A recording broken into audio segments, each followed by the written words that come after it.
So প্রিয় viewers, আবারও চলে আসলাম তোমাদের মাঝে দারুণ একটি খুশির খবর নিয়ে। এই মাত্রই কিন্তু অন্নপূর্ণ যোজনার ভেরিফিকেশান অর্থাৎ অনলাইন ভেরিফিকেশান শুরু হয়ে গেছে, অর্থাৎ তথ্য যাচাইকরণ কিন্তু শুরু হয়ে গেছে। তোমরা কিন্তু তোমাদের নিজেদের মোবাইল ফোন থেকে সরাসরি এই অন্নপূর্ণ যোজনা অনলাইন ভেরিফিকেশানটি সম্পন্ন করতে পারবে। কীভাবে করবে আর সমস্ত তথ্যটাই কিন্তু স্টেপ বাই স্টেপ আজকে এই ভিডিওর মাধ্যমে তোমাদের মাঝে তুলে ধরবো। তাই ভিডিওটি স্কিপ না করে সম্পূর্ণটি দেখার জন্য অনুরোধ রইল। তার আগে বলবো, যে সকল ভিউয়ার্স এখনও পর্যন্ত আমার এই চ্যানেলটি সাবস্ক্রাইব করেনি তাদেরকে বলো প্লিজ অতি দ্রুত সাবস্ক্রাইব করে দিয়ে আমাদের পাশে থাকুন এবং বন্ধুদের মাঝে শেয়ার করে দিন। তো তোমাদেরকে বলে রাখি, তোমাদের যে গুগল সার্চ বার আছে অর্থাৎ তোমাদের যে নির্দিষ্ট ফোনে গুগল ক্রোম আছে, সেই গুগল ক্রোমে চলে আসবে। ওখানে জাস্ট টাইপিং করবে www.ayn24p.in। এই কথাটি ওখানে উল্লেখ করার পরে সার্চ অপশানে ক্লিক করবে। ক্লিক করার সাথে সাথে তোমাদের মাঝে এরকম একটি ইন্টারফেস ওপেন হয়ে যাবে। এই ইন্টারফেসের শুরুতেই তোমরা দেখতে পাবে লেখা থাকবে অন্নপূর্ণ যোজনা ভেরিফিকেশান। তারপরই তোমরা একটু স্ক্রল ডাউন করে নিচে চলে আসবে। নিচে চলে আসার পরে তোমরা এখানে দেখতে পাবে উল্লেখ করা আছে ব্লক মিউনিসিপ্যালিটি, অর্থাৎ যে সমস্ত প্রার্থীরা ব্লকে বাস করেন এবং মিউনিসিপ্যালিটি বাস করেন তারা এখানে তাদের ব্লকের নাম বা মিউনিসিপ্যালিটির নামটা এখানে সিলেক্ট করে নেবে। তো এখানে যারা ব্লকে বাস করে তারা হচ্ছে ব্লকটা সিলেক্ট করে নেবেন, এবং যারা পৌরসভা অর্থাৎ মিউনিসিপ্যালিটিতে বসবাস করেন তারা এখানে মিউনিসিপ্যালিটিটা ইনপুট করবেন। ঠিক আছে, তো আমি যেহেতু পঞ্চায়েত থেকে বিলং করি সেক্ষেত্রে আমার এখানে ব্লকটা সিলেক্ট করতে হবে। তোমরা দেখতে পাচ্ছ এখানে আমি কিন্তু ব্লকটা সিলেক্ট করেছি।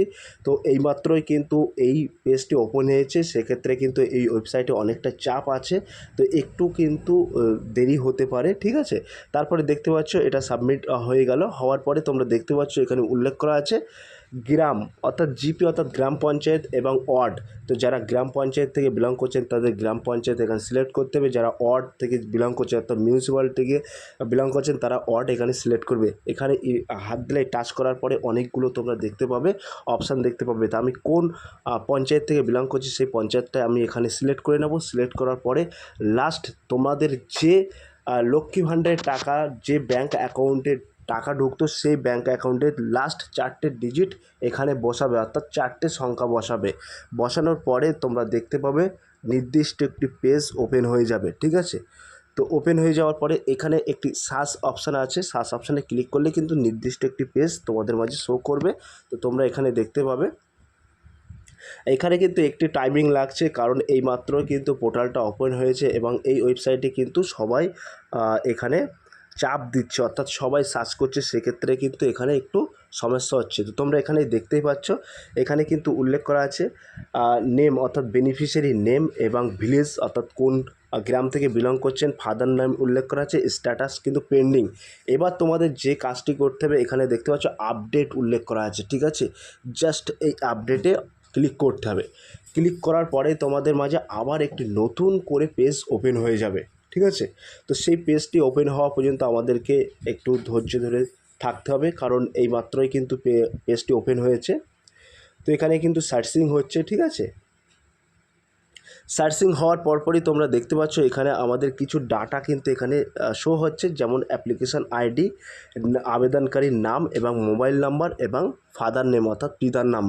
তারপরে তোমরা দেখতে পাচ্ছ এখানে আমরা কোন গ্রাম পঞ্চায়েতে বা কোন মিউনিসিপ্যালিটি বসবাস করি তার পরিচয়পত্র এখানে কিন্তু শো হয়েছে, এবং ভিলেজটাও শো হয়েছে, এবং আমার ব্যাঙ্ক অ্যাকাউন্ট নেমটাও কিন্তু এখানে শো হয়েছে। ঠিক আছে, তারপরে তোমাদের দেখতে পাচ্ছ আমাদের যে ভেরিফিকেশান রিকোয়ার্ডেড অর্থাৎ যেটি আমাদের মূলত ভেরিফিকেশান করতে হবে সেটা কিন্তু এখানে বলা হয়েছে আধার নাম্বার। আমাদের আধার নাম্বারে অর্থাৎ যে আধার নাম্বারে 12টি ডিজিট আছে সেই ডিজিট সংখ্যাটা এখানে বসাতে হবে, এবং এই আধার নাম্বারের ছবিটা কিন্তু আমাদের এখানে আপলোড করতে হবে। ঠিক আছে, এখানে জেপিজি ফরম্যাটে আমরা 200 কেবির মধ্যে এখানে আপলোড করতে হবে, এবং তারপরই তোমরা দেখতে পাচ্ছ এপিক নম্বর অর্থাৎ যে আমাদের ভোটার কার্ড, ওই ভোটার নাম্বারটা এই ঘরে সুন্দরভাবে বসিয়ে দিতে হবে, এবং এপিক কার্ড অর্থাৎ ভোটার কার্ডের ছবিটা কিন্তু আমাদের এই ঘরে আপলোড করতে হবে। ঠিক আছে, দেখতে পাচ্ছ চুজ ফাইল, এখানে সেই ভোটার কার্ডের ফাইলটা কিন্তু আমাদেরকে এখানে আপলোড করতে হবে। তারপরে তোমরা দেখতে পাচ্ছ এখানে বলা হয়েছে এই অ্যাকাউন্টে আধারের সাথে লিঙ্ক করা হয়েছে কি, অর্থাৎ তোমাদের যে ব্যাংকের পাসবুক আছে সেই ব্যাংকের পাসবুক বইয়ের সাথে আধার কার্ডের লিঙ্ক আছে কি না, যদি থাকে তাহলে তোমরা এখান থেকে ইয়েস করে দেবে। এবং আর একটা জিনিস যেটা ভেরি মোস্ট ইম্পর্টেন্ট, সেই জিনিসটা হলো যে সমস্ত প্রার্থীদের এখানে বলা হয়েছে আপনি কি পূর্বে এসআইআর ট্রাইব্যুনালে আবেদন করেছেন অথবা সিএ এর অধীনে আবেদন দাখিল করেছেন, ইয়েস আর নো। অর্থাৎ আপনার যে এসআইআর নাম বাদ পড়েছে সেটা কি ট্রাইব্যুনালে আছে না সিএতে আবেদন করেছেন। যদি আবেদন করে থাকেন সিএতে তাহলে এখানে ইয়েস লিখবেন, এবং ট্রাইব্যুনালে যদি আপনার এসআইয়ের নাম ট্রাইব্যুনালে থাকে তাহলে তোমরা ইয়েস করবে, নাহলে নো করবে, ঠিক আছে। তো এখানে আমার যেহেতু নেই, কোনো ট্রাইব্যুনালে নেই এবং সিএতে আমি আবেদন করিনি, সেক্ষেত্রে নো।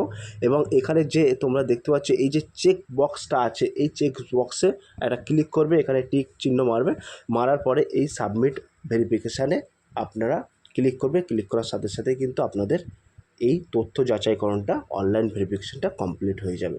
ক্লিয়ার? তো সব প্রিয় ভিউয়ার্স, এই ছিল আজকের ভেরি মোস্ট ইম্পর্টেন্ট ভিডিও। যদি আজকের এই ভিডিওটি ভালো লেগে থাকে প্লিজ লাইক, কমেন্ট এবং শেয়ার করে দিন বন্ধুদের মাঝে। ফিরে আসছে আগামী দিনে তোমাদের জন্য very most important topic video নিয়ে।